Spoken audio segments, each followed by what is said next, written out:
First up, though, let's talk about, well, the state of our justice system and indeed our prison system and the impact, of course, on policing of crime on our streets. Ministers have triggered emergency measures to keep defendants in police custody because jails in England and Wales have run out of space. Now, we've had predictions of this for quite some time. There basically were a total of 124 prisons in England and Wales. The latest stats, as of last week, there were 1,200 places left, but prisoners being held on remand can only be held at certain jails.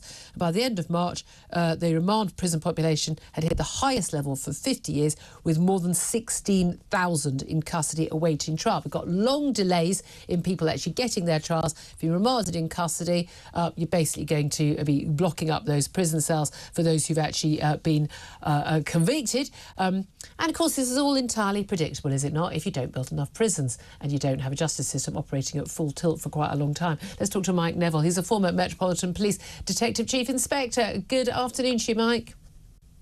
Good afternoon, Julie. Afternoon. Thanks for joining us. Look, we've spoken before on this show about the lack of prison spaces. I can remember remonstrating with David Cameron when he was Prime Minister on a show, basically saying, you know, if you want to put my taxes up to build more prison places, then absolutely, how much do you need? Because I think most people would agree we want, you know, the wrong uns off the streets. And one of the reasons why we've got so much crime is because people are pretty much sure they're not going to be prosecuted, they're not going to go to jail, they have to worry about it. But now we're in a situation where even when somebody should be behind bars, whether they're a defendant who've been judge or the magistrates ruled they should be on remand, or you've been convicted, they've got nowhere to put them anymore. This is an absurd state of affairs. It is absolutely an absurd state of affairs. And as you say, this doesn't happen overnight. Yeah. You don't suddenly realise there's nearly 99% of the prison places full. Somebody needs their backside kicked at the Justice Department. But as you say, if you don't build prisons over a long term, you've not got them. But Yeah. we've got all these people in prison. Perhaps they could be used for building prisons. For those old enough to remember the Dirty Dozen, they have to build their own prison before they can sleep in a bed. So I think we've got all those prisoners in there, they could help. Because what happens is some of these people on remand, you have to really work hard to get somebody on remand. They have really serious offences, some of these people have been charged with.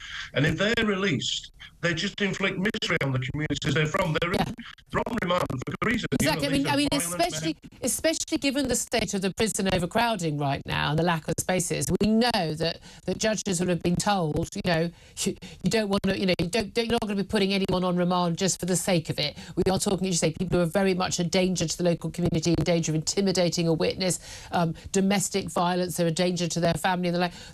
These people are behind bars for a reason. Yeah, absolutely. And if they're released, it causes more misery. We've already got the situation where, under allegedly Conservative government, that the people are no longer given a one-year prison sentence. We've got the situation where thieves and the like are being released 70 days early. And I got to fall back on this. I was in a shop the other day, and the two ladies behind the counter, they look like my mother, really. They was working class and hard-working, and they were saying they live in fear. The same shoplifters come in every day stealing stuff. They've threatened them. They've been people have been threatened with needles and stuff. And these are women. They see people coming in, and in 10 minutes they've stolen more value than they get for working an 8-hour shift. Yeah. Now this is where society starts to break down. Yep. Where people think following the rules is the stupid option, because the people who break the rules get away with it. Exactly. They have an easy life, and they have no fear whatsoever of punishment. And they have no fear because they're not going to be caught. I am so fed up of hearing about crackdowns on shoplifting. Again, one of the things I've been banging on about, because I speak to local stores in my local high street, and they've been saying this for ages. And the other day they were telling me, the Poundland went out of business, for God's sake, because they just had so much left they couldn't keep going. And 3 or 4 of the other stores, they basically have their doors locked. The shoplifting peak hours, they keep their doors locked, and they have someone standing there until they keep out the people. They know who the people are. They've got their names. They've got them on CCTV, committed the crime. They've even had police officers coming and actually kept catching them outside, and nothing happens to them.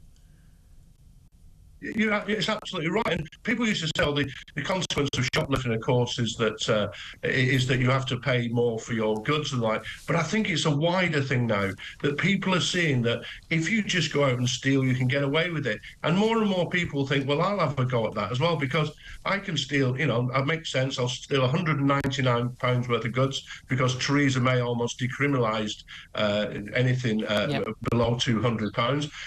And my chance of being caught is 1%. 100%. Yeah. I've never done much offending, so I'm not going to get 12 months jail sentence, so I won't go to jail. There is absolutely no consequences here. And it really is, Julie, it's a danger to society, because then when that person gets stopped, they feel like they're entitled to steal and then become violent. So what was a shoplifting becomes a robbery. It really is quite worrying in terms of crime and society. It is extraordinary, isn't it? But again, we know, like, as you said, the early release scheme, it's bad enough that people are only serving half of their prison sentences. They're getting low sentences. They're serving half of it. I mean, I've never understood this. You know, you don't get time. I don't even want people getting even 5 days off for good behaviour. No, you get days added on. For bad behaviour. That should be how it works. This is your sentence, that's what you serve. And we're told, oh, it's not terrorists, it's not sex offenders, it's not people who are convicted of serious violent crimes. But so what? A lot of these people are serious menaces to their local community, as you say. Now, I want to ask you about other menaces. Now, we've seen more of a backlash against cyclists over recent years as more and more people have taken up cycling. Still a tiny minority, though, of people who are on the roads and yet wanting to basically take over the roads in some cases. But Mark Harper, the Transport Secretary, has announced that cyclists who kill people through dangerous cycling will now face life in prison. They basically face the same punishment as dangerous drivers. The maximum sentence is life in prison for causing death by dangerous driving.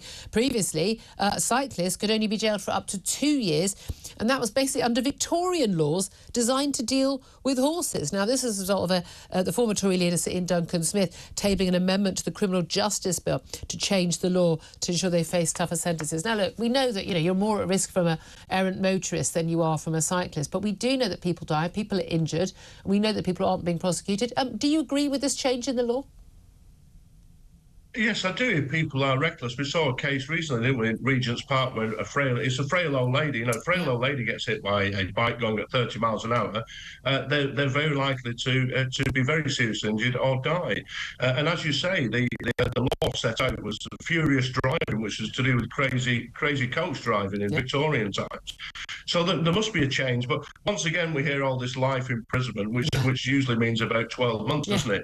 You know, the politicians bandy these things around. But it is right that there is consequences. So most cyclists will be safe, but those who do hurtle around in pedestrian areas at high speeds, which you can achieve on these bikes, then it's right that there is some kind of method of prosecuting them. What I need, though, you need to have licence plates on the back and the front, because they go through red lights as well. I was saying earlier, going through red lights near where I live. There's 3 primary schools on the other side of this major road, and they go through, little kids, women with prams on the crossing. They go through at 30, 40 miles per hour. And apparently there isn't a speed limit for cyclists. I mean, again, that needs to change, does it not? Really appreciate you joining us. Always a voice of common sense. Mike Neville, former Metropolitan Police DCI.